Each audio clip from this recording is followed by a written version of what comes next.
Welcome to episode 69 of the Whatnauts review show, where Nice. every week we pick a story and we talk about it. This could be a movie, TV show, anime, manga, comic book, audio show, all kinds of entertainment. Watch it, read it, listen to it, come back here and talk about it. My name is Melissa Wilkinson, and I am joined, as always, by Kyle Springer. Hello, hello. Hi, Kyle. How are you doing today? I am good. I had a weird thing happen to me that I've never What? seen before. What? So I was updating my laptop. I was unsure if I was going to be able to use it for today's stream, because I do like a 2 PC setup type of thing. And I was updating. It got to 71%. Then I happened to look back over, and it went down. It went down to 68, and I was just like, "What? I've never seen that before. Why would they lie to me? What are they hiding? 30%. I rely on that. Right?"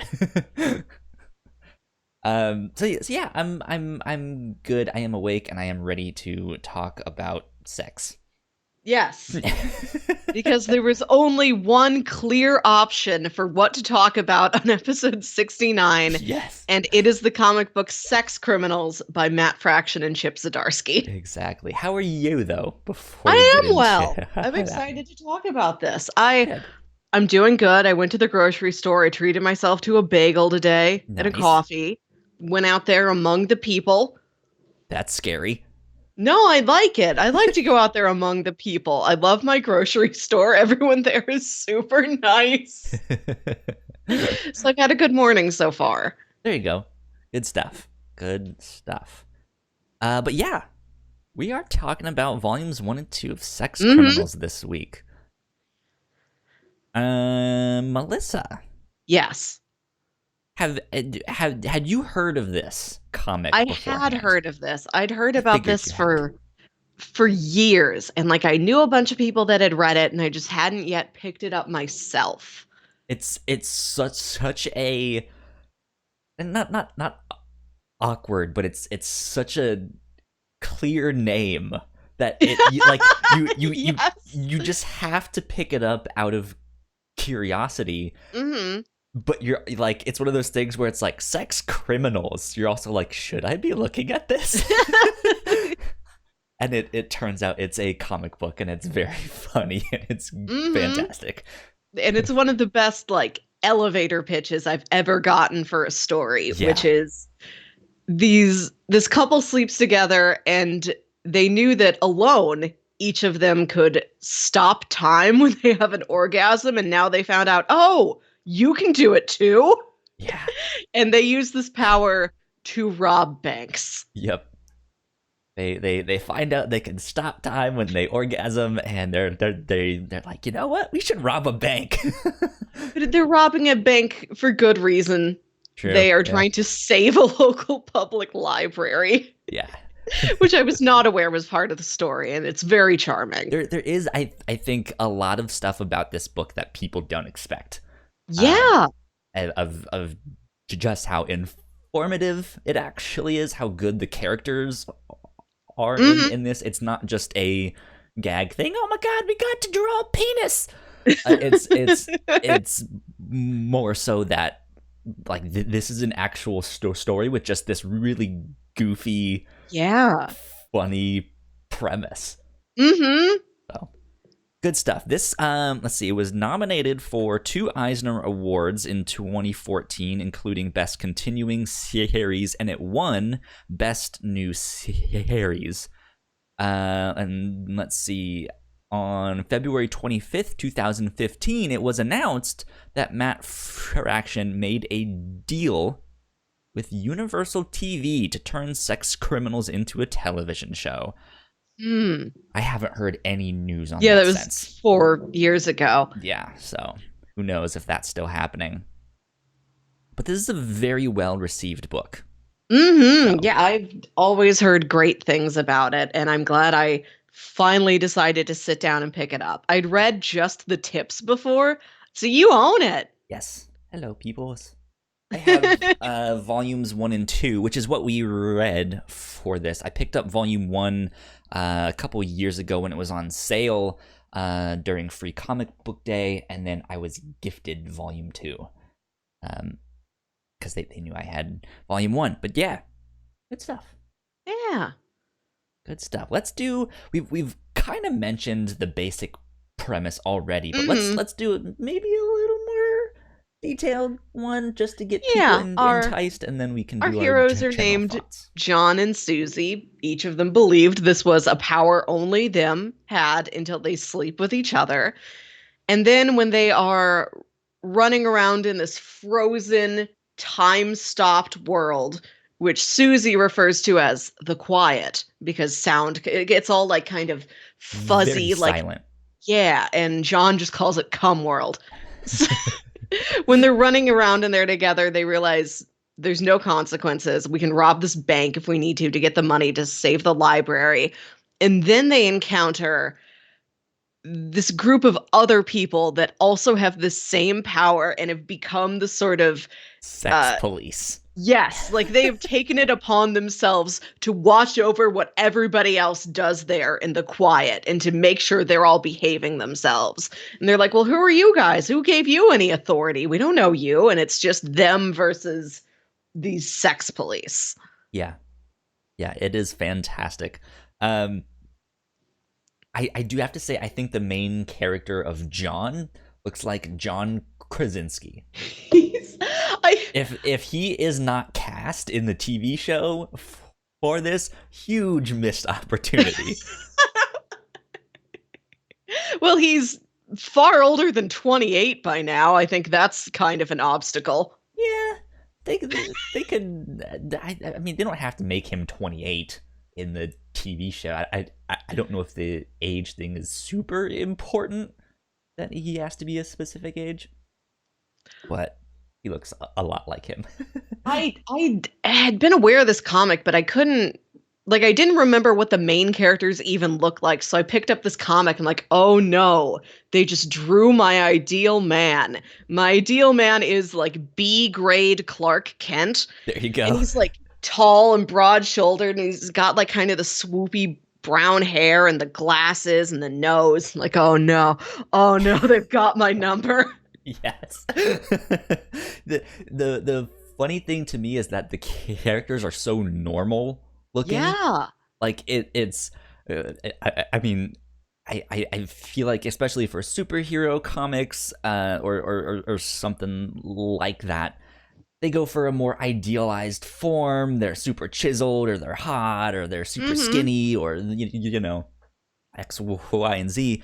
And these people just look so normal. Like she is a little bit shorter. She's maybe a little stockier. She's a little thick. And yeah, he is this taller guy who's maybe a little lanky, maybe a little goofy looking, you know, a bigger nose, but he's still kind of charming because of it. Yeah. And it's just like, he's so normal.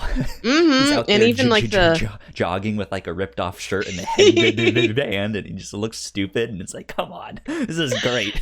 And even like the sex police characters, I'd say there's only one of them you could call like traditionally like very good looking, and he's under a mask the entire time. Yeah, and they refer to him as the Batman of sex police. Yeah, sex ninja. Yeah, he just shows up in this like morph suit almost. Yeah, I did appreciate that. Everybody's just a normal person. Yeah, it's great. Cool. So now that we've read it, what are your general thoughts before we get into spoilers and stuff like that? Is there anything else you wanted to say? I like this a lot. It is as funny as everybody has ever told you. It's so much more emotional than I was expecting in this like very real and raw way. Yeah. Like, I like this a lot, but it makes you sad reading it. It kind of does. Because they do end up deciding to rob this bank for what they think is a good cause. And it's kind of the aftermath of that they have to deal with. The fact that, hey, we did actually rob this bank. What does that actually mean? Are we doing the right thing? Who knows? Oh, now the sex police are after us. what does that mean? Mm-hmm. You know, so it's surprising. I think. Yeah, it's a very introspective story about everything that's happening. Yeah, and I think it's handled very adeptly too, Yes. Mm-hmm. because a lot of sex stuff is just put out there on the internet, and there's no information backing it up. And just like our school system that teaches all that stuff, it's really bad. It's not good. And yeah, they have a whole, like, they work in a bunch of like statistics and stuff from the Planned Parenthood website in one of the scenes. And it's not just like, here are stats, blah, blah, blah, blah, blah. It's like worked into conversation and her like dream sequence of what she wants to have happen. So it's neat that they can put that stuff in there. Yeah, everything about it feels very natural. Every like crazy joke or like really strong emotional beat, or just like, hey, here's just some solid background information on medically how this works. Yeah. Everything seems like it fits right in. The story never stops to try and do something. Yeah. So the last thing I want to mention is that I think as of right now, there's 25 issues out of this book. I don't think it's done, but I think they're very slow in putting out new issues, if I remember correctly. So we read the first 2 volumes, which is the first 10. We almost read half of what is out. Yeah. But there's still a little bit more after this, and I don't think the story is done either. So there we go. Good stuff. Yeah. Little bit of housekeeping for you all, and then we will get into spoilers and start discussing the book a little bit more in depth. Let's see. Last week here on the review show, we covered Titans Season 1. This is the DC Universe original show chronicling the adventures of the Teen Titans. I guess at this point just going by Titans. Yes. They haven't really said if there's another version of the Teen Titans, like they were the Teen Titans. Go watch the show. They're not all teens. Yeah, they are not all teens. So yeah, go check that stuff out. We do have another Patreon exclusive episode of the review show coming very shortly. I think Melissa, you and I are going to be recording it maybe just early this week. Yeah, next couple days. Here. Yeah. So that is going to be a compare and contrast episode on Superman Annual number 11 from like 1986 or something like that. And Justice League Unlimited episode 2. Both of those, or I guess the Justice League Unlimited one is in animated adaptation of the storyline in Superman Annual number 11, which is entitled For the Man Who Has Everything, and is written by Alan Moore with art by Dave Gibbons. That is the team that did Watchmen. And it is a Superman story about his birthday and what one of the villains in his life gets him for his birthday. So you guys, if you guys have access to DC Unlimited or DC yes, DC Universe, you guys can read and watch those with us, and that will be available at the $3 tier on our Patreon, which is patreon.com/the Whatnauts. You can support us. Melissa, what did we just talk about on the Captain's Log recently? It was a whole lot of everything, I felt like. Well, we put dessert first, and we talked about our favorite ice cream flavors, and then we ended the episode where I told you about a local Missouri restaurant where they throw the dinner rolls at you. That's right. Like free t-shirts. It's great.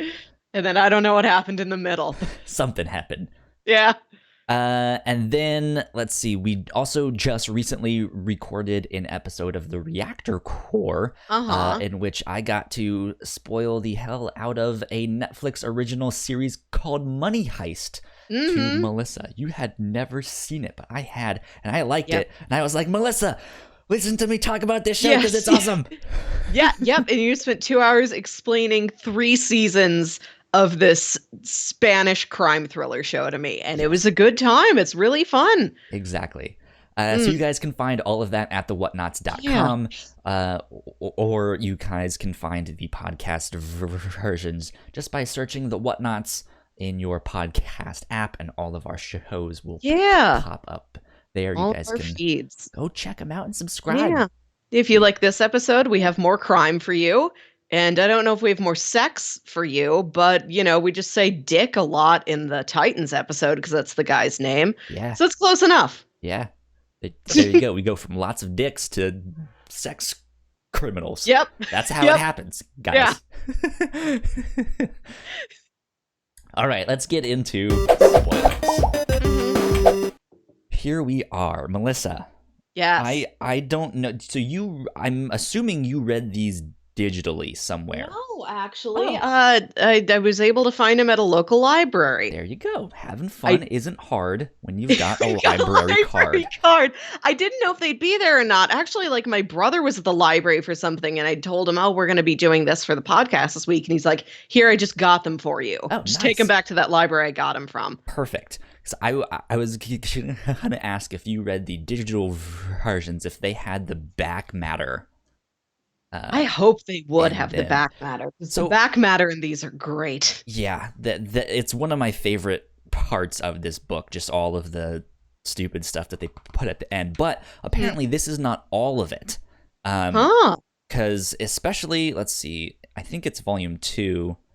Yeah, it's volume 2 here that they have their like sex tips that they turned into the book, just the tips. Yes. But it says each and every issue, Matt and Chip dole out helpful sex tips. So this, like, the stuff that's in the back of this is more of a sampler of the stuff you would get if you bought the issues individually. So it's kind of like an incentive. Like, hey, there's even more back matter that we're not showing you in the individual ones. So if you can track those down, you can have some fun. But they have some great sex tips in the back here of volume 2. I think my favorite is having sex in new places can be exciting, like when Neil Armstrong fucked the moon. Yeah. Fellas, want to drive her wild? Then learn how to fold a goddamn bath towel, Jerry. Jesus fuck. I imagined that your favorite one would be, ladies looking to blow his mind in bed, invent a time machine in bed. Yeah. Actually, my favorite one is the one right above that. BDSM stands for Bondage, Discipline, Spider-Man. That might be the best one. Like, I think fantastic. I heard that as a joke way before I even knew what this comic was. Yeah, it's a whole bunch of those, like, Cosmo-style sex tips where it's, let's see, denying your partner's satisfaction can be a real turn-on for both of you. Blindfold your partner, tease them with light touches, and then move to a new city. So they have a lot of fantastic stuff like that in the back. That's just by itself is reason enough to do all. They have a list of all of their sex, like, they're just the stupid ass sex names that they like. This move is called brimping, and they just have a list of all of those names. They have, like, fake interviews and, like, a fake radio play in the background. It's fantastic. And yeah, we mentioned the tips book. That's like a small like, it's like the size of book. like a it looks pack like of the Post-it tip. notes. Yeah. And it is perfect for, like, bathroom reading. Like, you stick this in, like, the pulpery basket that's, like, right on top of the toilet bowl tank there. So good stuff. I do want to give a shout out to all of that. Besides that, though, where do you want to start with this book? I was, like I said, the emotional parts of it were really striking to me. I had imagined this as more of, like, a straightforward adventure comedy, something a lot more screwball than what it ended up being. It's very, like everything they do takes its toll emotionally on the characters, not just like, oh no, we have these crazy powers and like we're being chased by like this weird police force that actually has no real authority, so we don't know how to deal with that. They're just sort of nerds that want to tell other people what to do in the time-stopped sex world. Like, beyond all of the wacky stuff that's happening, it's just the stress of a new relationship, plain and simple, like anybody without a superpower would have. Yeah. I think, no pun intended, I think a lot of people come for the sex, but stay for the actual like characters with a lot of weight to them. Like, I think there's another comic that's coming to mind that I'll recommend at the end of this. Oddly enough, it's one that I've not read, but I've heard incredible things, and it's one that I wouldn't have expected, and from people that I wouldn't have expected to read. But it is another comic kind of about the whole like BDSM lifestyle and all of that. And you would think it would just be an excuse to draw porn and smutty stuff, and it like, no, like, from everything I hear, like, the characters are fantastic, and that's why you stay. Like, you really stay to watch their relationship and how it develops. And I think it's kind of the same with this too. It's not as focused on their like, especially in the volumes that we read, we get a lot of their relationship. But I think they were also just starting to go out and find other people in the world that have similar powers. And it seems like it's going to get to be more of that adventure that I think you were maybe looking for. But it starts you off with these really strong characters that you want to just keep following and be like, okay, tell me more about your relationship. What kind of dates do you guys go on? What happened on every side character that's introduced is also really interesting. Like, we don't have any backstory on the villains yet, but we're getting more on like Susie's roommate, and she goes to a new OBGYN who it turns out is an old childhood friend of Jon's, and we get to know that guy. And I love Jasmine St. Cocaine. Yes. What a great name. Who has been Jon's favorite porn star. Like, he just found her on one of those weird, mystical, fabled porn magazines in the woods. Yeah. Like, dudes will talk about so many times this must be a legit real thing. And not like some weird cultural monomyth. I've never experienced, because I grew up with the internet, so I always had it that way. But yeah, like pre-internet, that was the thing. You like, had to find a lady in a magazine. Jack off, yeah. And for him, that was Jasmine St. Cocaine. And like, she's just kind of this running gag in the first issue. But then out of nowhere in the second volume, there's an entire backstory about her. There's a whole issue from her perspective. And like, you don't really know who it is at first for like the first page or two. And then you're like, oh, it's her. It's her entire backstory. It's how she got into the porn industry. Yeah. And how she's going to...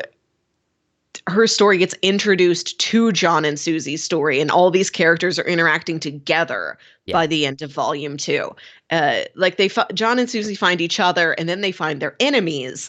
And now we're getting to the point where they're like, we need allies out there in Cum World. Yeah. Come one, come all. I also want to talk real quick about the page where they introduce Cum World. So this is what Jon calls just the existence, just the experience when he is able to stop time. And Susie's always called it the quiet. Jon named it after like this sex shop in his neighborhood growing up. Yep. And like, he'd mentioned this to Susie earlier, and then they're talking about the quiet, and he's like, oh, it's weird that you call it that. And she's like, well, what did you call it? And then it's just, they repeat the panel of him looking at the Cum World sign. Hard cut to Cum World. Cum World. Like, it's very good visual storytelling. There's a lot of visual gags in the background in more than one ways. But like if you look at all of the posters within the sex shop, or all of the names of the toys and the products and all of that stuff, they're all just the stupidest shit, and it's so funny. Let me see if I can find something. What was your favorite movie parody porn title? I think you know what it is. Schrock. Because it's the most like non-sex related one in there, but they still have to. It's just a sexy Shrek. Yeah. There's some good ones. Skyballs is good. I did like Hard on Fink. My favorite one. This is one of the first couple ones they use, and it is the most obscure reference. Mm-hmm. There's a movie called Un Chien Analu, which is a takeoff on the 1929 silent surrealist film Un Chien Andalou, which was directed by Salvador Dali, and it's just 20 minutes of unsettling surrealist imagery.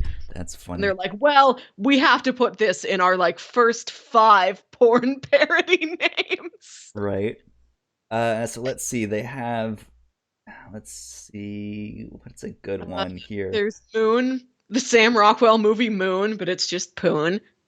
Right. Nice and simple. So one of the toys that they have here is just called Half a Tit, and it's like. Why not? It's half of a tit. Yeah, and it says, why not? Yeah. I like how many things are like really good jokes, and the other ones are, Chip Zdarsky just like, I don't know, how about this? Yeah. There's a poster that the first line is kind of cut off, but you can kind of guess what it says, and it says, straight men fucking lesbians. And then the subtitle is, everyone is having a horrible time. Well, the incredibly specific porn genres. Right. It's so funny. I think my favorite item in the sex shop is a bra where each cup just has tits written on it. Great. Like, oh, that's a real product I'd buy. Yeah. Well, yeah. Why not? Why that's like the perfect caption for a lot of those like fake novelty. Yeah, why not? Good stuff. Yeah. So like, despite all of the comedy in here, a lot of the characters have a lot of depth and weight to them. They feel like real people. They look like real people. I think they react like real people too, in the sense that they're awkward, they're scared, they make jokes when they feel awkward or uncomfortable. I think one of my favorite ones is when she is having it's the IUD put in, and the doctor, which she finds very attractive, is poking around inside her, and he's like, you have like the most perfect cervix I've ever felt. And like she just textbook. Right. And she just like doesn't know how to respond, and then goes, thanks, I work out. Yeah. And like, she's saying that as a joke and as this like, oh god, I don't know what to say. Blah. Yeah. But he responds with this very genuine, no, it actually shows. Like, like you actually do, and it's worked out well for you. And I feel like something like that is just a very genuine moment. Yes. Which is like what do you shouldn't say that. I work out. Yeah, you get both kinds of jokes in here, like the very smart, like the writers making jokes, and then the writers making the characters, and the characters make the jokes because that's exactly what a real person would do. Right. Which there is no indication as to whose stories belong to who, but apparently Matt Fraction has mined both himself and Chip Zdarsky and his family and friends for their sex stories, and have he's interwoven some of them in this comic, as well as made some of them up, is one of the things that he had said. They were like, are any of these stories based off of real life? Like some of the stuff he's like, well, I'm not gonna say, but but some of them are. So it'd have to be. You could never make enough of the stuff up on your own that would be as good as what real life would give you. Yeah. Or just that idea of like, you do actually ask your OGBYN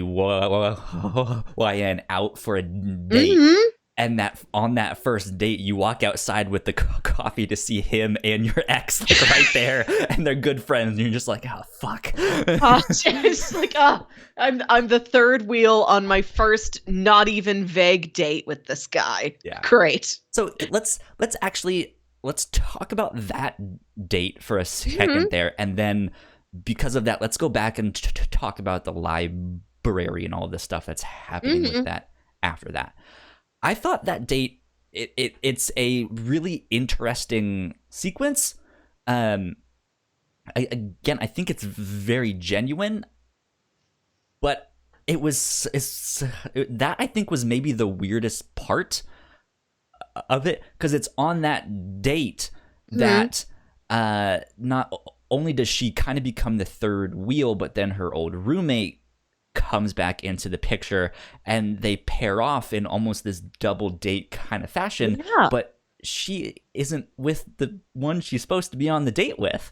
She's back with Jon, and they're kind of holding hands. And it's just like, if I was the doctor dude in that situation, I would feel very weird. Like, I don't know if I belong here. It is kind of odd that he doesn't like kind of close that loop with Susie, like, do you want to go back to the coffee shop now? Like, what are we doing now like, about it? Yeah, cool. We're gonna go have our date over here now. Thanks, guys. I like how that whole thing works out, because she sees Robert and Jon together, and she's like, oh, they're old friends. Jon really needs a friend. Yeah. Like, she realizes Jon needs a friend more than she needs another guy to date. And then her roommate shows up, and she's like, this is what you are liable to do, is just sort of try and make the moves on any man who isn't nailed down. Yeah. You know what? Go for it. Go ahead. Have fun. Like, it was such a whimsical thing for her to do in the first place, and that she did it on a whim. Just like, yeah, you're cute. Why not? Coffee? So that when it doesn't work out, you can see from her perspective, just like, I don't know. I gave it a shot. This isn't what I planned on, but this seems like it's working out nicely for people. For sure. And it's also an experience for her to see Jon like truly happy, and not like, I'm so focused on, we need to rob this bank and we need to do that. That it's one of those moments where it's just like, I do kind of really like him. Yeah. Now that I've seen him in a very normal circumstance. Yeah. And I like that this comic took the time to say, okay, you guys need friends. Like, they've got each other. I like that it's not all about the romance. There's also, like, Susie is so interested in Jon, she kind of, like, lets her roommate fall by the wayside. Like, she's not really talking to her. She's spending all her time at Jon's. She thinks her roommate's mad at her. So they got for coffee together, and, like, Susie explains this whole, like, okay, I have to tell you this. Yes, we can stop time when we have sex with each other. Like, she lays it all out, and she thinks the roommate isn't going to accept it or doesn't believe her. And she's like, okay, yeah, all right, I get, like, she gets it. And then they're back to being friends again. And it's a real, like, it's like a sigh of relief for the audience as well as for Susie. It's funny because I feel like, I almost feel like that was glossed over, right? Like, that's one of those things I think you see in a lot of TV shows or comics where it's like, oh my God, I have superpowers. I can do it. Look, watch. Or especially if it's like a time travel related thing, they're like, prove it. Like, what's in my pocket right now? And, they do something to figure it out. Yeah, like, it's they do have that scene, but it's so minimal that it's almost just it's just like, all right, cool, you have super powers. Like That's it. It's not too easy. Like, you buy the fact that her friend buys it that early. Like, it doesn't feel weird or forced or like, we just need to move the plot along. She's in on it. It's fine. Like, it all makes sense volume 1 or still. volume 2? That's in volume 2. Volume 2? Because it's after the bank robbery.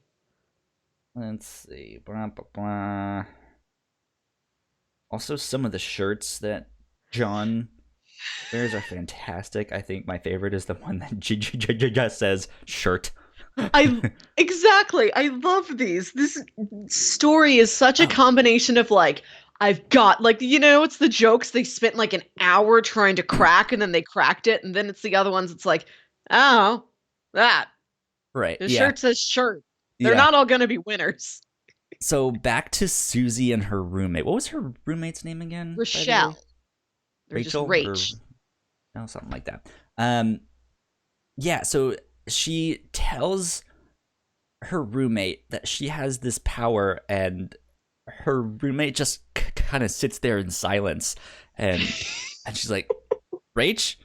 And she's like, yeah, and she just like is struggling to say something like, should I say this? I don't know if I should or not. And she goes, shit, did I just fuck this up? Does she think I'm kidding? Does she think? And then she goes, one time I queefed so hard I made the sheet move. And then it's just silence between both of them. And she goes, bloop, bloop, bloop, bloop, bloop. Like, she makes the sound effect. Yes. I love that page.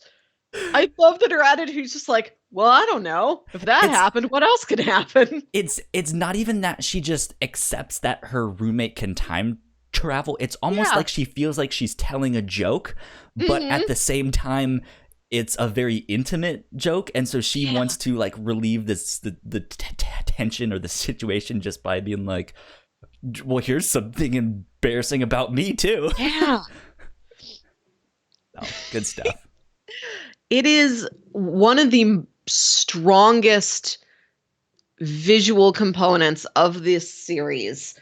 The way Chip Zdarsky draws the facial expressions, and how many of these panels are just silent, like word bubble-less, no narration, no sound effect, like empty panels on just somebody's face reacting to something. Yeah. Sometimes for like a couple panels at a time, like in that page specifically, like you see somebody's face like kind of change and they work over something and then it lands.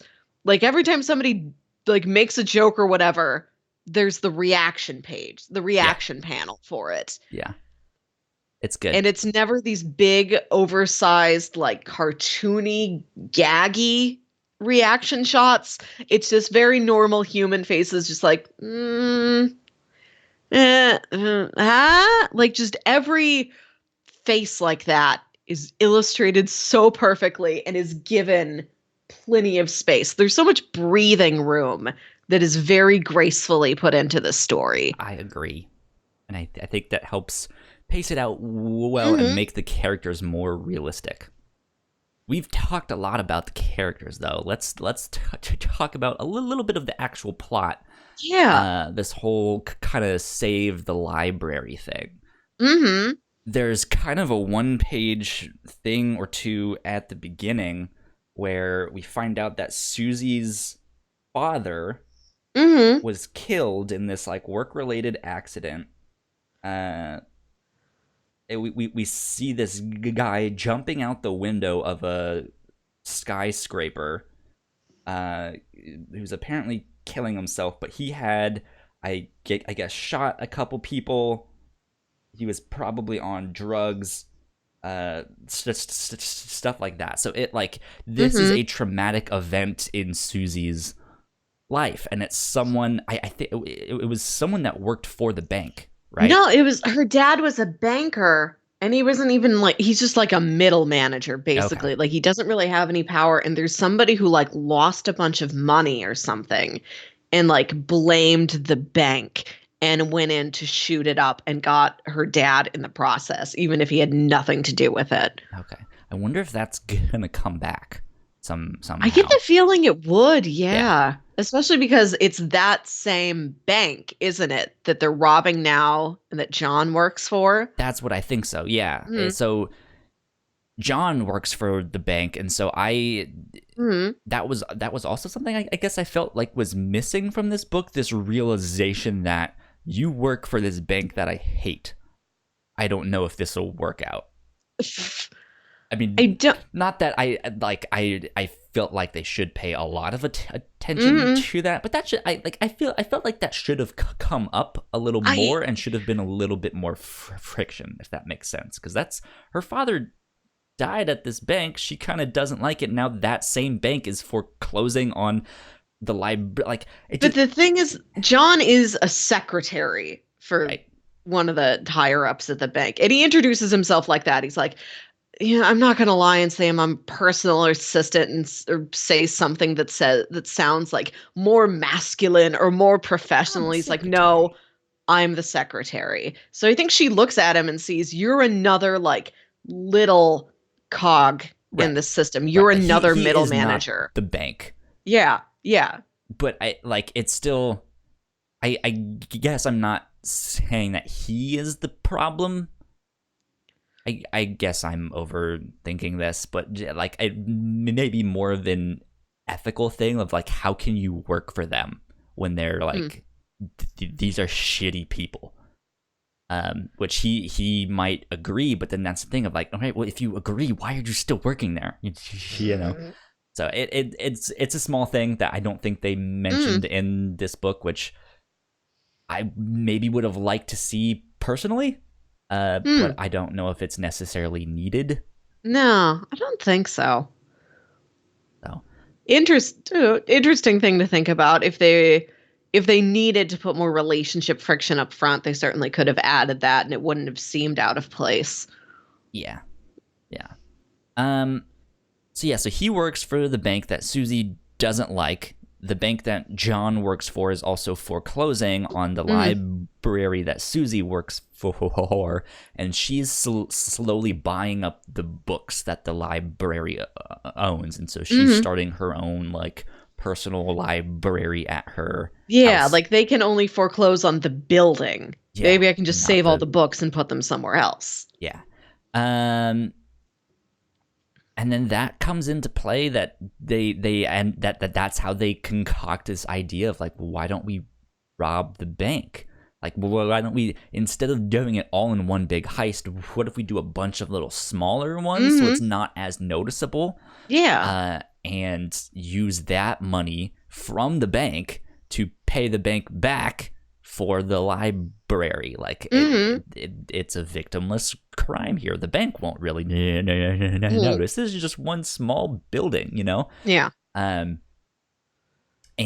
it's then on that awkward third wheel that turns into a strange double date that they find out the bank kind of reneged and went back on their word, and they have foreclosed and they have started destroying the building. They are bulldozing it. They have a whole wrecking crew there.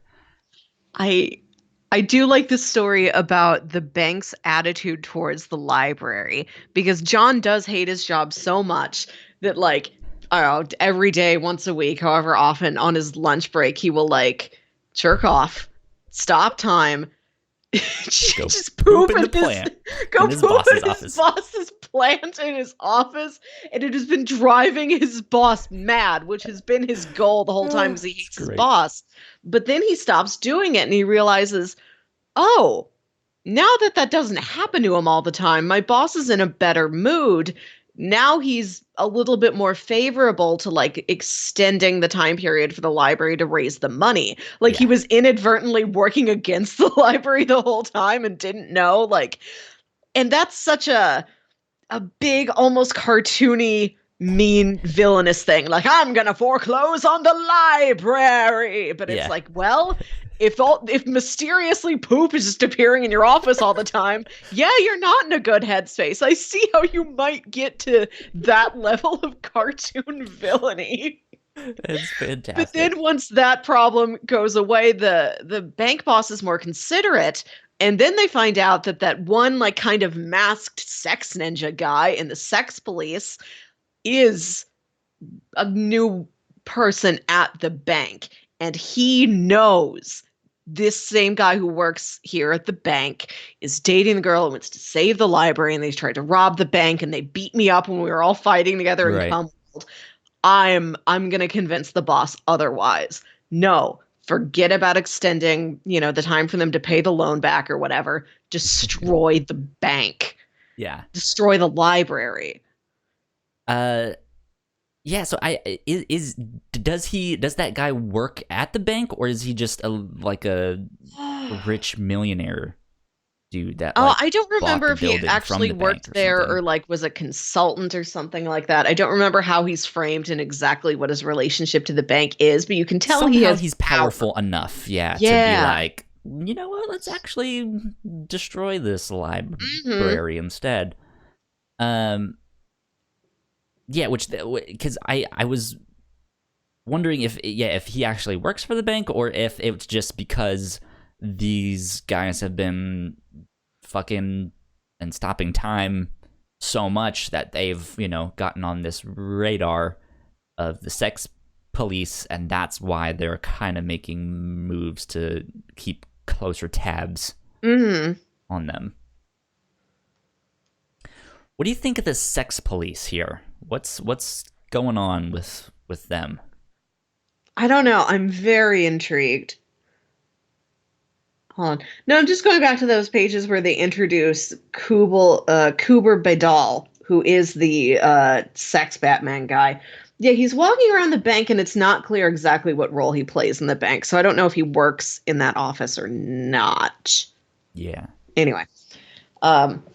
I'm very intrigued about them because, like we said, they have no authority. They just decided, we have this authority. We're us. It's in charge. We're in charge of the thing. Or at least we haven't seen it. Like, we don't know if there's people above them. Exactly. The first time you see them showing up in Volume 1, they look so, like, otherworldly and powerful, and they all have these like sexy otherworldly uniforms. They look like they are sent from some higher force or something like that. They look powerful. They look scary.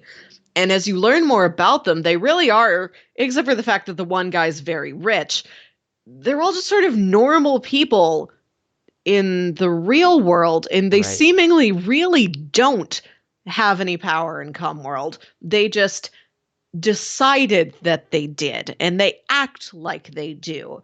And they've never run into anyone before that we know of that has tried to stop them. They've also not really talked about their purpose, other than being like, hey, stop that.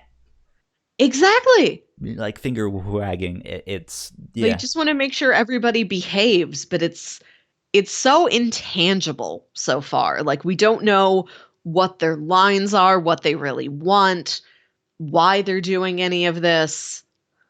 Yeah.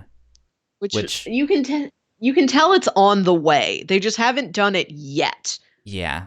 I'm assuming Volume 3 they're going to talk a little bit more about that. Or I guess in Volume 3 maybe they did. Like I said, it's already out. But yeah, like I want to know more about them. Is there someone in charge? Do they have a specific purpose or a specific goal that they're working towards? That would be the kind of stuff that I'm interested in, because I feel like it's a little bit lacking right now. But again, I like the pace that they've been going at. They're telling the story at a very good pace. And I like that our heroes are just two normal people that accidentally, we have these powers. They work when we put them together. And the villains seem to be on that same level. They're just people who happen to be able to do this thing. They have just taken it upon themselves, like this endows us with some sort of authority. Oh, Kegelface. Oh, Kegelface. Very intrigued about her, because she's just such a normal mom. Yeah, she's just like, well, I don't know if normal is the right word. She is a like soccer mom, but she looks like the lead singer from Die Antwoord. I guess so. I can see that. Yes. Like it's just that very, very thin face. Or if what's the actor's? I don't remember the actress's looking name. Like Tilda Swinton. Like she does have that kind of like sharp look to her. Yeah. There's a group of people in The Walking Dead that live I don't know about that. I'll just put this out there for people who might know. There's a group of people in The Walking Dead that live in like the garbage dump out there, and they never talk. They and something, and they're the whoa, the woman that is in charge. They look very similar. She just has this very, very thin face. It almost looks malnourished, but it's not. It's just very bony. Yeah. But then I like her I don't know if she has a different power, because we soon get introduced to that there are different powers out there. It's not just stopping time. But it seems like she can also be in the quiet or in Come World too. So she might also have the time travel stopping one. But she's gotten it to the point where like she's done so many kegels that she can basically orgasm on command, and just like and she'll like stop time and like she's made it as logistically clean as she possibly can to like seemingly to the point of chasing other people. Yeah, it's so funny. And like, how would you like to work at the diner where all of a sudden there's a woman heading there and she's gone, and there's a message written out in like ketchup? Yes, they were kegels. like, what do you do with that if you're the like bartender? Like what do I? What does this mean, guys? Did you do that? Who knows? I don't know what's going on with our live stream here. It's been acting up. YouTube is being a little funky with me right now. Anyways, so we start to see characters that have like multiple powers. Yeah, like Jasmine St. Cocaine has this power too, but she can like astral project herself. Her like spirit leaves her body like a ghost, which is so great. And she's like, oh, like her and Jon and Susie time it so they're all doing this at once. They're all trying to enter Comworld at once and like figure this out. Yeah. It's just like, oh, you guys aren't also sex ghosts? Huh. Yeah, because when they went to go speak to her, it turns out Jasmine St. Cocaine is also a doctor. She has her doctorate in a whole bunch of stuff. Time studies. Yeah, she's been trying to crack this for they years. Made a pun that she is a professor of horology. Yep. But yeah, so she's trying to crack this like time travel stuff, it seems like. So you kind of assume that she has the same power, and they don't really ask her exactly what her power is until they're like, okay, we both need to go into the quiet all at the same time, so you go in your room and you masturbate, and we'll go over here and we'll fuck, and we'll synchronize our watches. And just keep texting each other like, where are you at? Because we have to time this exactly. And then meanwhile, like Robert and Rochelle are like boning out in the car in the parking lot because they're like, also along. What they're doing in there? Like, why did they? They're also like on this trip to the college Jasmine St. Cocaine works at. She's not going by that name anymore. Now she's Dr. Anna Kincaid, but like, it's still it's so much more fun to call her Jasmine St. Cocaine. It really is. So. Yeah, so like we get all of that stuff. I hear there's more powers down the road, but I of course, I haven't read those ones. So I think this is a book that is worth checking out more than what we read. Like, I would be excited to continue reading this. Yeah, just for all the wacky, stupid stuff that happens in here. Yeah, all of the... Oh, does the Willem Dafoe sex mask come back?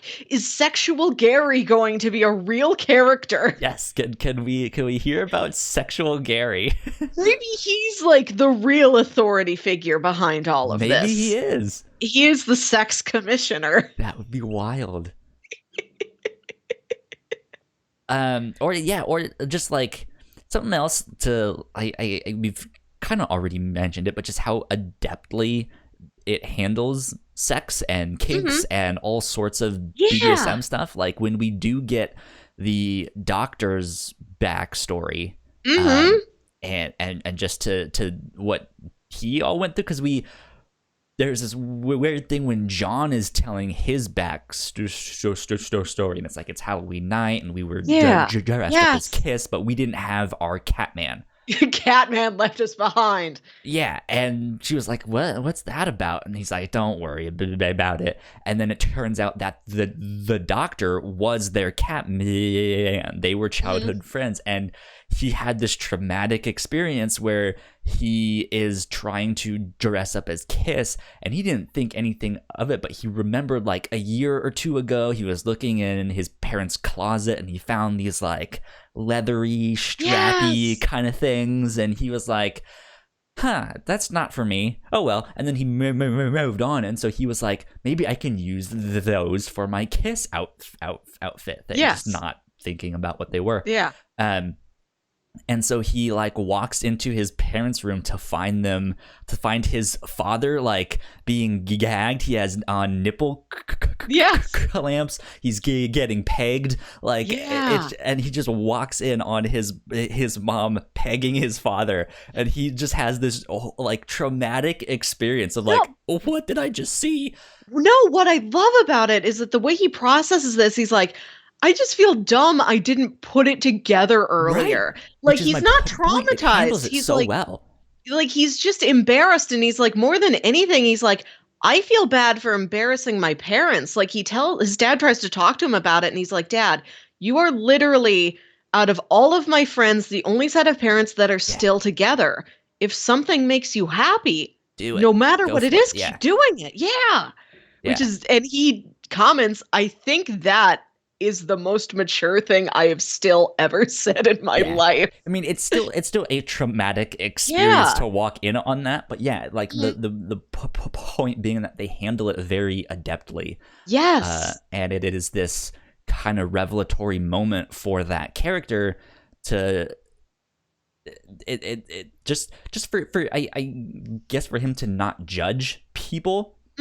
In a sense, because it's not his own sexual awakening per se. Maybe it is down the road, we don't know. But what they focus on, is this idea of like, well, like maybe I don't understand it. Maybe it's not something I'm into, but it seems to make you happy, and it doesn't bother me. So have fun. Like, sorry for walking in. I should have not. He's like, I'm sorry. Don't feel embarrassed. I'm sorry I made you feel embarrassed. There's a lot of... All the characters in this story are really kind and understanding. Like, they have so many problems, but there's this very warm core to everything that's happening. And like, there's so much like acceptance and easygoingness and fluidity. Like, one thing I really like about Jasmine St. Cocaine's backstory is that she was like an adult before she realized she could do this time stoppage thing. Because like she hadn't actually orgasmed. Or like she'd never gotten it that hard. Right. That she was able to ascend to this godly level where she astral projects her astral body. Yeah, right. She hasn't left her body. Yeah, like and I think the panel says, like, I am God, like literally on it. But like it happens when it's another woman with a strap on having sex with her in one of these porn movies, and she says, yeah, like she mentions, I'd never really thought of myself on like a far along on like the women interested in women spectrum, but most of the times this has happened to me, it has been with another woman. So I don't know. There you go. Like she's just so fluid and easygoing about it, and like it's on the set of the first porn film she ever made. That actress's name is Clint Eastwood. Yep. It's great. So speaking of that scene, that is actually an Easter egg to another Image comic. Oh, that's right. Yes.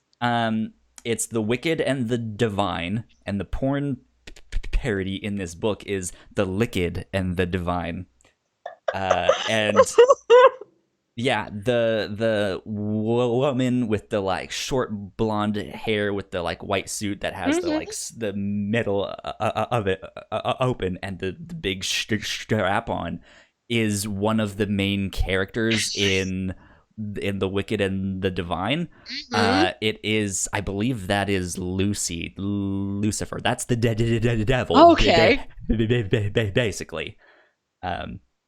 Which I read the first volume of Wicked and the Divine, but that was a long time ago when it first came out.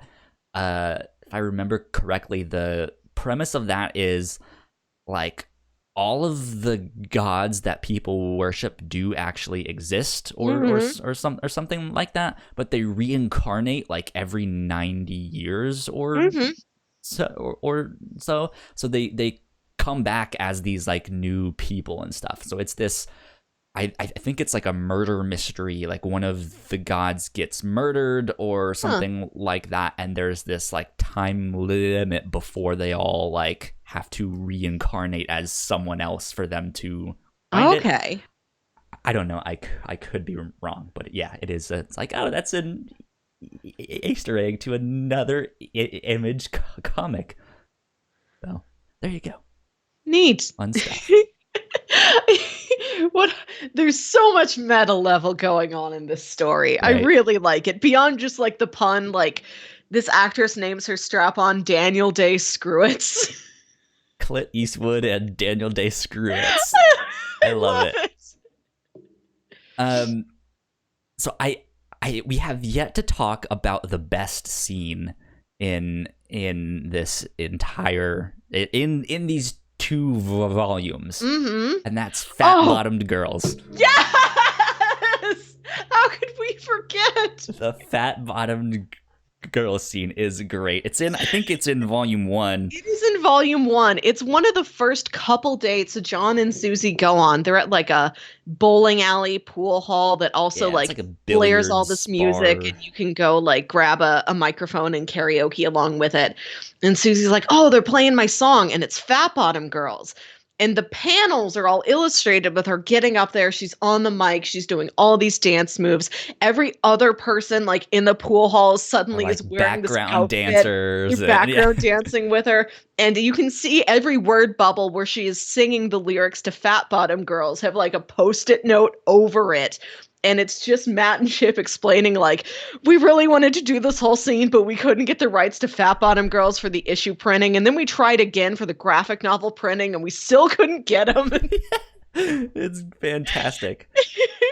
And it's what's interesting about this scene is the lighting in this, too. It's a bunch of, like, multicolored, like, spotlights, all like what you would expect to see at a concert. However, it's also very similar to what you see, like the weird shimmery lighting stuff that you see in The Quiet. And for Jon, he has 2 panels that like interrupts all of this, where he says, in case you were wondering, babe, fat-bottomed girls was when I knew I loved you. And so it's this like, he's seeing her like in the zone, like doing her thing, singing this karaoke song, dancing on the pool table, There's background dancers, but with the lighting effects that he sees, it's almost this sexual experience for it's this him. like Dreamweaver thing. You remember Wayne's World where he sees the girl and Dreamweaver starts to play? It's that. Yeah. So it's not the exact same, but it's a very similar effect as she is like sexually dancing on the pool table and doing all sorts of stuff. Wow. I know, right? Freddie fucking Mercury. That's how it ends. I'm trying to find these pages and I just flipped past the Willem Dafoe sex mask again. Yeah. And then this is beautiful. Yeah, it's a fantastic scene that I think it plays out really well in the comic, and it has a great gag where they do the post-it note stuff. If this does actually make it to a TV show, I'm wondering how this is going to play. Because on one hand, I would love to see them go all out, just go full Bollywood with this, and just make it a music video. There's hundreds of background dancers. There's spotlights. She's dancing on tables. That'll be fantastic. But I think part of what makes this scene so special is this just like extra meta layer of like, well, we don't actually have the rights to this, so we can't do that. Which I actually don't know how that works in the comic. I honestly kind of think that was the gag the entire time. Like there's so much. You look at the panels and they're beautiful, but I don't imagine that originally the idea for the joke was just to lyrics to stuff. You can just credit them. I don't know, but you look at it and they're like, the joke has to be more than just Susie sings Fat Bottom Girls and everybody else jumps up and dances with her. Like, that's good, but like everything else in this comic is on such a higher level. Like, I really get the idea, we should do that. And pretend like we could never even get the rights to the thing. And so it's just... If you were to do this scene on television, how would you do it? I want an idea. I just want to hear their voices come in like a DVD commentary. Well, like the real audio, the scene gets like turned out so low down. It's like hey guys, Matt and Chip here. We I think something like that would be really funny. Or it wouldn't play the same, but I think would be equally funny in its own right, of them, instead of showing her doing this scene, it cuts like right before she starts, and it just is like cell phone footage of Chip Zdarsky singing it at some karaoke bar, and then Matt being like, so we didn't have the budget to actually film all of those actors and doing all of that, so here's Chip Zdarsky doing it. I like that too. Like, they can get the rights to the song, but that was all of the money. They spent it just on the rights, and it's like, now we can't actually film what we wanted to film.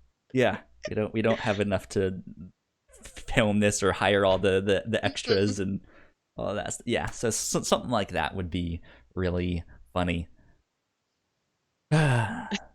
One other thing I want to mention that I thought was really funny. One of the sex police people, like, police often have nightsticks to like hit people with. He doesn't have a nightstick. He just has a dildo to beat people with. He's just got a night rod. Yeah, exactly. He has a nice rod to beat people with.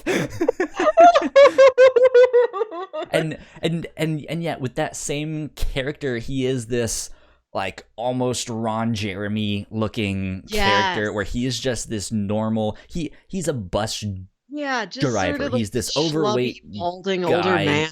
Looks like a slob a little bit, but but then he just like he is someone that I want to know more about. because he's so mundane, and because of the scene when Jon sneaks into the secret basement hideout of the sex police, and he comes running in.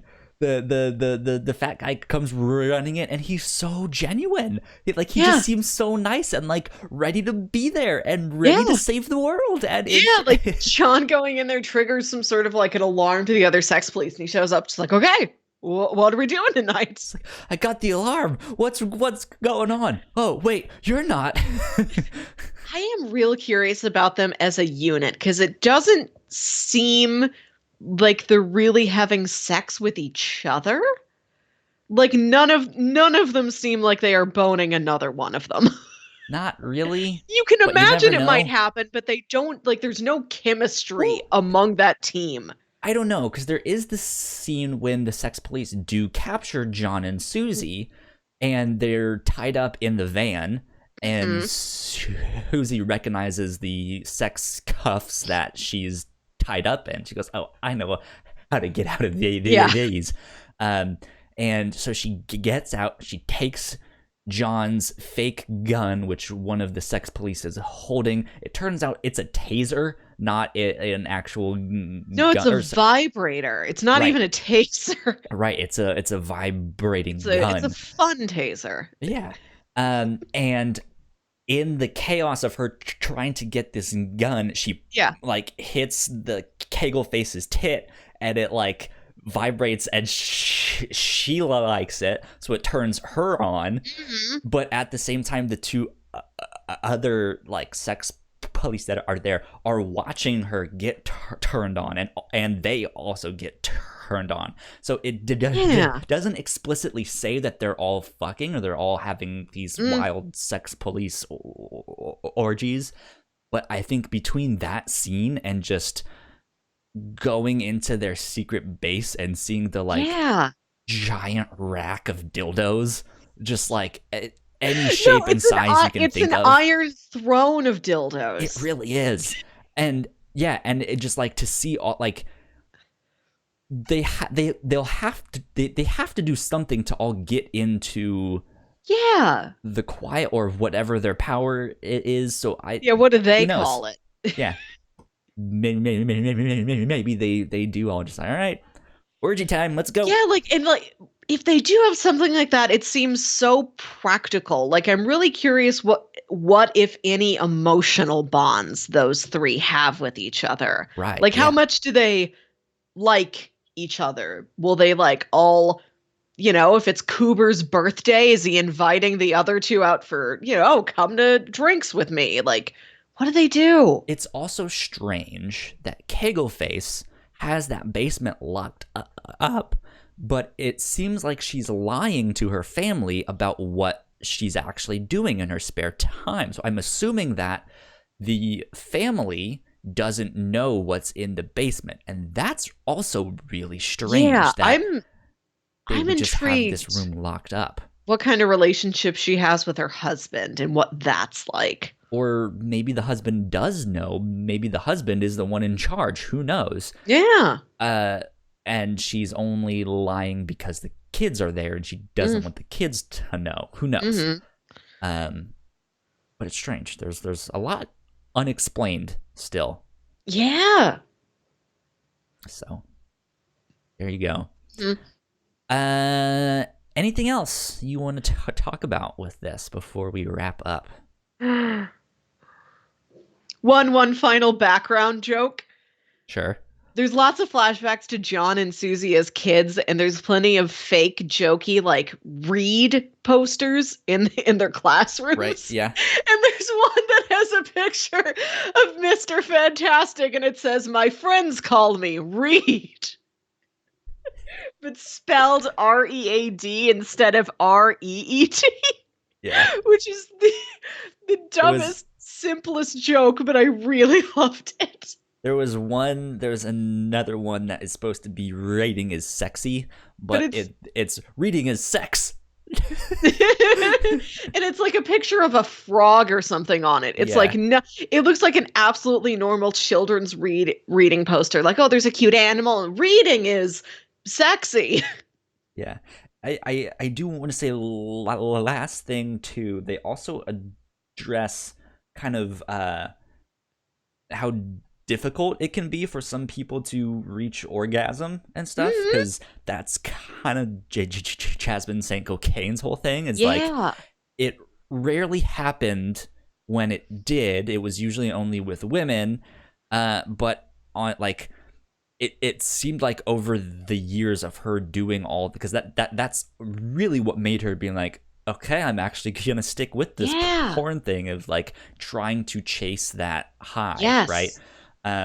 But for when they're trying to get into the quiet, and she is off in her room, and Jon and Susie are in another room, she has a whole like Sabian like saddle thing that she's straddling. She has like 4 dildos. She has like a whole arsenal of stuff. Yeah, her nipple clamps are electric because why just have them regular? That's for tourists. Yeah, right. Like she needs everything to just like reach that, because Jon awkwardly asks, like, well, do you have everything you need? And she goes, no, I need like 3 guys with big dicks to come rail me, but I have to work with what I got, you know? Yeah, I like her a lot. Oh, also, one thing that we don't get explained that I'm sure is going to be talked about much more in Volume 3, when Jon starts seeing this new therapist who might also have powers. The guy's picture was in one of the files that Kiggleface had, but I don't know if that was Jon's file, and it was like, hey, this is the picture of the new therapist he's seeing, or if it was his own thing. Like he has his own powers there. That's unclear. But ever since he started seeing him, we get these weird panels of this perfectly black box that Jon is seeing in this red room. It seems to be mental or off in some other dimension or something. It seems to be in his mind. And we don't, like, there's no explanation for it. And there's a couple things. And Jon is always appearing naked in those scenes. And it's looking like he's wanting to reach out and touch this box, but he never does, or he never gets close enough for him to actually touch it. I just thought that was awkward. I saw that. This one. I think it shows up mostly when he is talking about his relationship with Susie and how he thinks he loves her. Okay. It seems like some sort of love cube. Of just like this next stage of like, do I really want to open that box? Do I really want to open that? That might be. That's actually a good explanation. I like that. Wait, you want weird sex ghosts too? Huh.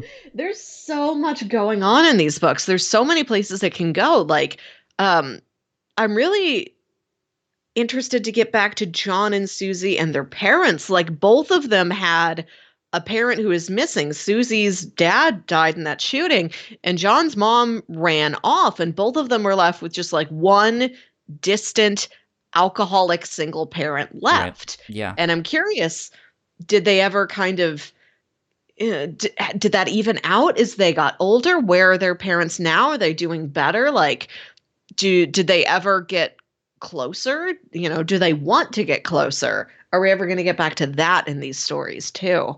Yeah. We'll see.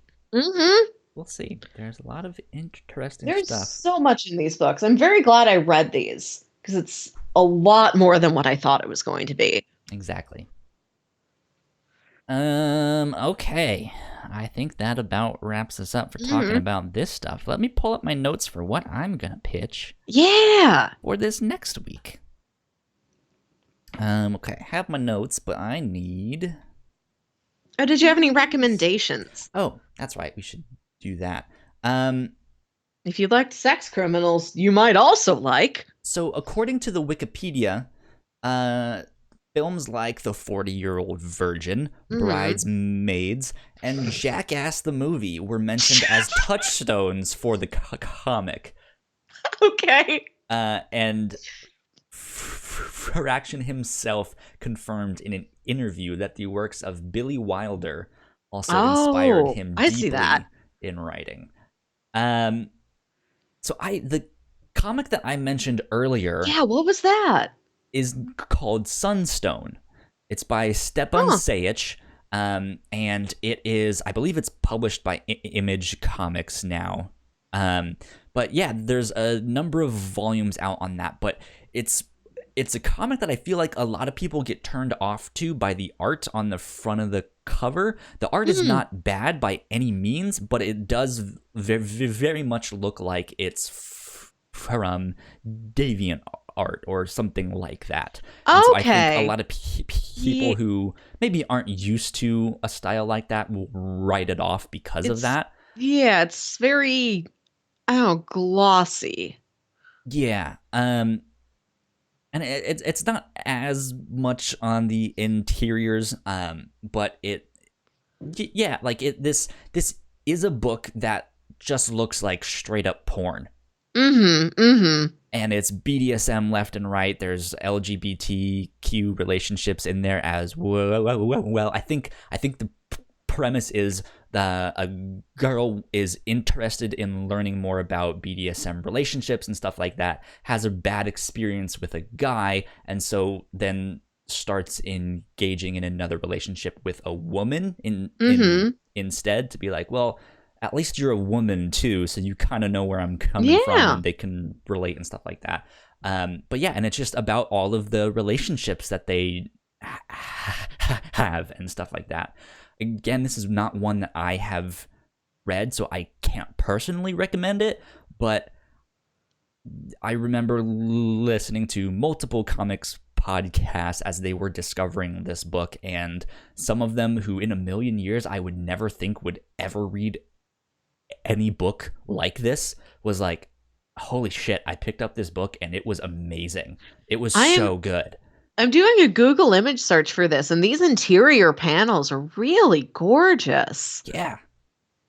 And a whole lot of sex. Yes. So I would check out that. That would be my recommendation for that. Sex criminals reminded me a lot of just an escalated adult version of Scott Pilgrim, in that it's got that combination of kind of supernatural things going on, but really that's just a backdrop, a framing device to like very real emotional problems. Right, yeah. Like this feels like your next step up. If you're like, okay, more emotional darkness and more sex and more crime, then you read Sex Criminals. And I've mentioned this countless times, but again, the Venture Brothers. Yeah. It's also got that like full of pop culture jokes and gags and really irreverent, and it seems like this screwball raunchy adventure, but it does have some real emotions behind it. And there's one episode where, so the premise of the show is that it's this former like Johnny Quest type boy adventurer who's now like this grown up, washed up man in his like 40s, and he's balding and he's alone and he's miserable, and he's got these two teenage sons he has no idea what to do with, and he just keeps going on these adventures because it's the only life he's ever known, because it was his scientist father who carried him all around the world. And in this show, there was almost a Johnny Quest style show about Rusty Venture when he was a little boy. That's awesome. So in one episode, he finds out that a Rusty Venture is the name of a sex move, but everybody he asks has a different answer for what it actually is. I love that. And like, he talks to so many people, and the other people will talk to somebody like, okay, I don't know, but you know who's going to know? And they call up another character, and it's all these people you've seen before, but you didn't know they knew each other. Like, it's a hero calling, like, some henchman and, like, hey, a rusty venture. How do you define that? Like, everybody's at a party together, like, calling each other and trying to determine specifically what is a rusty venture. And they think they've got the answer. And, like, this one gay guy's like, oh, well, in the gay community, it means something completely different. That's so funny. Speaking of sex moves, let's end our discussion on sex criminals by reading out some of the sex move. Matt and Chip's ultimate sex moves. Our master list of what did and didn't make the cut in the washroom stall. There is the Cordoba. Kegel tapping. Slotting. Cleefing. Winterizing the house. The Dutch microwave. The unrelated Godfather. Brocade.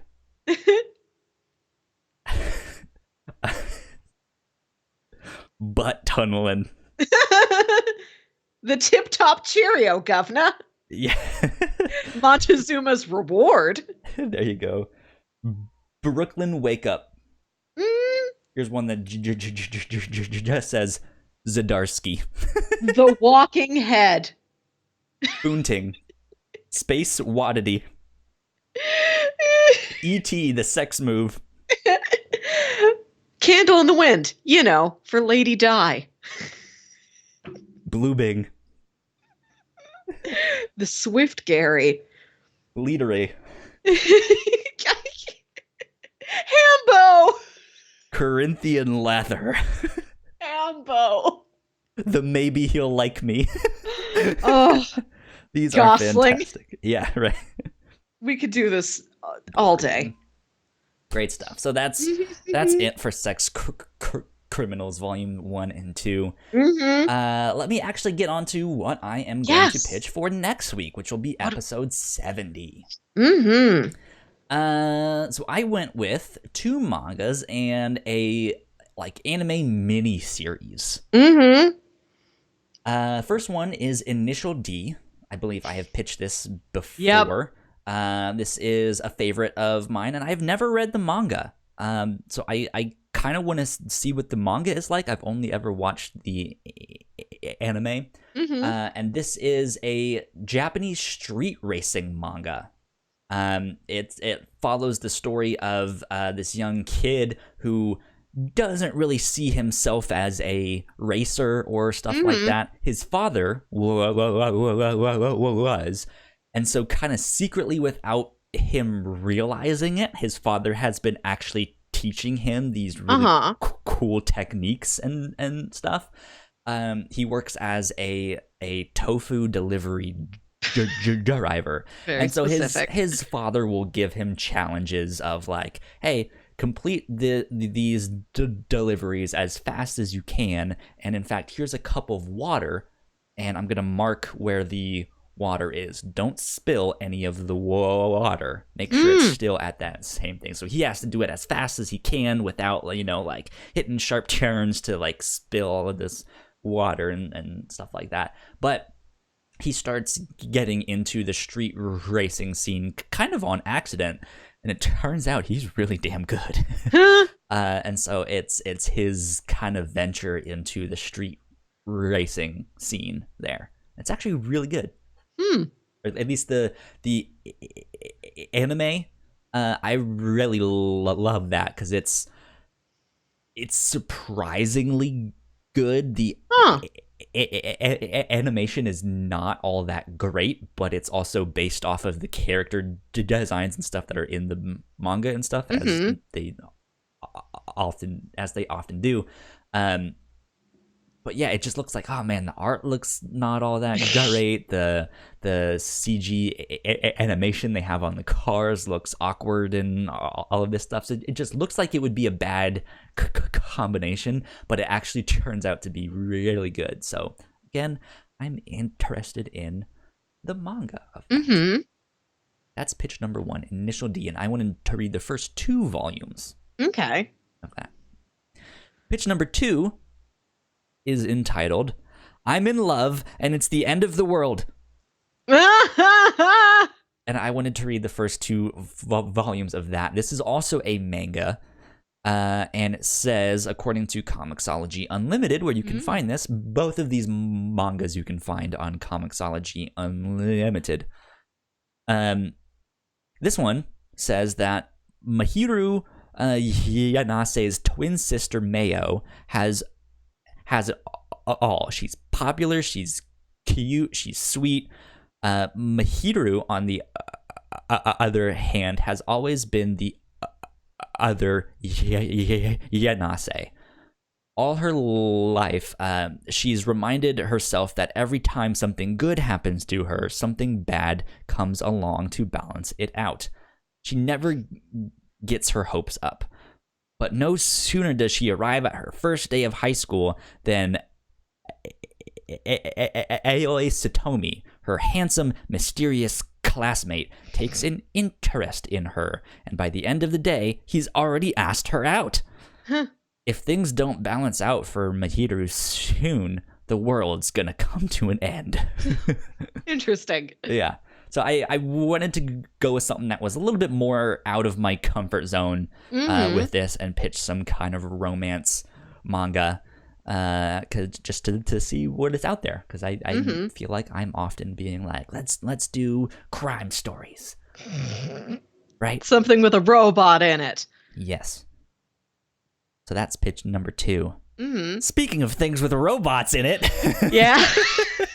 Pitch number 3 is Mobile Suit Gundam 0080 War in the Pocket. This is a 6-episode anime, and it is a side story in the kind of main timeline that it's a smaller, more personal side story focusing on the experiences of an 11-year-old boy during the 1-year war and his learning the real meaning of war. This was a significant departure for the Gundam franchise at the time, but it has still received wide acclaim from critics. So this is a good one if you've never seen anything Gundam, to kind of get what Gundam is about, like distilled into this little side story. You don't need to know any continuity. You don't need to know all the complicated political drama that's happening between the Earth Federation forces and the Zeon forces, or you don't need to know who Char is or all of that stuff. This is just, it's its own story. You can just follow this young boy as he grows up in the midst of this war, and he learns what war is really like. That's pitch number 3. Pitch number 1 was Initial D Volumes 1 and 2. Pitch number 2 was I'm in Love and It's the End of the World Volumes 1 and 2. And pitch number 3 was War in the Pocket. Mobile Suit Gundam War in the Pocket. When you described War in the Pocket to me, it just gave me flashbacks to Grave of the Fireflies, so I'm not picking that one. It can't be as sad as Grave of the Fireflies. Nothing else can, but it's still too close for comfort. Okay. So I want to pick, even if based only on the title, I'm in Love and It's the End of the World. Sounds good. I'm excited.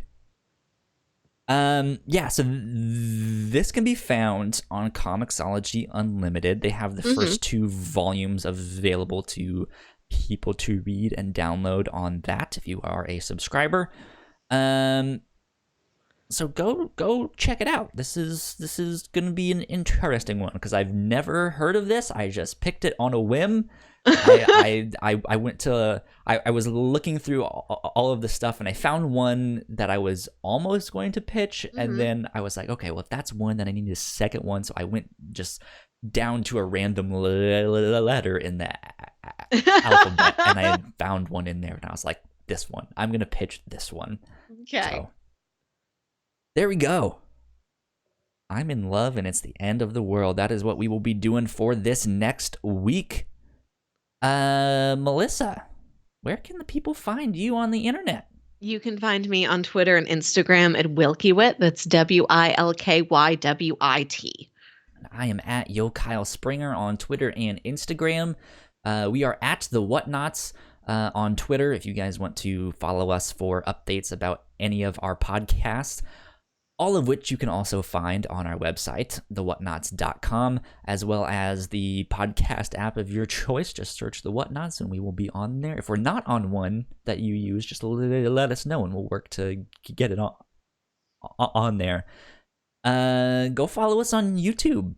Subscribe to our YouTube channel. You can watch us. Our faces as we do I all of put this on stuff. makeup for this one. Yeah, there you go. So come see us and give us a subscription on YouTube. Even if you don't normally watch it on YouTube, that would still be super helpful. Patreon.com/thewhatnauts is where you can support us. You can get access to the live streams of this show right here. The review show, you can get episodes early. You can get exclusive content. We also want to give a big thank you, as usual, to our patrons at the $5 tier. So Christine and Sam, thank you so much for helping us out and supporting us, keeping the mics on. It helps us just focus on this stuff and make bigger, better content for you all. So thank you. Thank you so much. That being said, let's get out of here. Let's pull out from episode 69. We will see you next week. Adios, guys. Good night, everybody. Thank you so much for checking out this episode of the Whatnauts review show. We hope you enjoyed it because that was a fun one. Episode 69 was pretty good. If you guys have a favorite moment from Sex Criminals, let us know in the comments below, specifically in volumes 1 and 2, because that's all we read, as you know, because here you are at the end of this thing. Go subscribe to our channel up there. Go watch one of our other videos down there, because we got a whole bunch more where that came from. No pun intended. And with that, I'm out.